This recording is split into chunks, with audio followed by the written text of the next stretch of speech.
ಈಗ ಇವಿಎಂ ಬದಲಾಗಿ ballot paper ಚುನಾವಣೆ ಮಾಡಬೇಕು ಅಂತಕ್ಕಂಥದ್ದು ನಮ್ಮ ಉದ್ದೇಶ.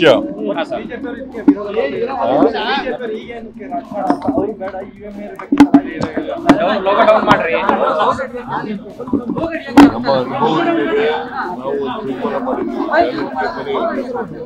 ಅನೇಕ ದೇಶಗಳು ಇವಿಎಂ ಬಂದು ಮತ್ತೆ ಬ್ಯಾಲೆಟ್ ಪೇಪರ್ ಬಂದಿರತಕ್ಕಂಥ ನಿದರ್ಶನಗಳಿದ್ದಾವೆ. ಸರ್, ಸೋನಿಯಾ ಗಾಂಧಿ ಅವರಿಗೆ ಪತ್ರ ಬರೆದಿದ್ದಾರೆ ಸರ್ ಧರ್ಮಸ್ಥಳ ಪ್ರಕರಣದ ವಿಚಾರಕ್ಕೆ. ಮಹಿಳಾ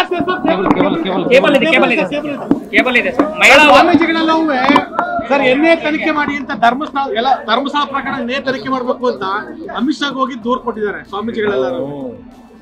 SIT ಮಾಡಿದ್ದೀವಿ. ಅವರು ಪೊಲೀಸ್ನವ್ರೇ ಅಲ್ವಾ? NI ನಲ್ಲಿ ಇರೋರು ಯಾರು? ಅವರು police. If you like this video ಬೇಗ ಲೈಕ್ ಮಾಡಿ, ಕಾಮೆಂಟ್ ಮಾಡಿ, ಶೇರ್ ಮಾಡಿ ಹಾಗೂ ಯೋಯೋ ಟಿವಿ ಕನ್ನಡವನ್ನು ಸಬ್ಸ್ಕ್ರೈಬ್ ಮಾಡಿ.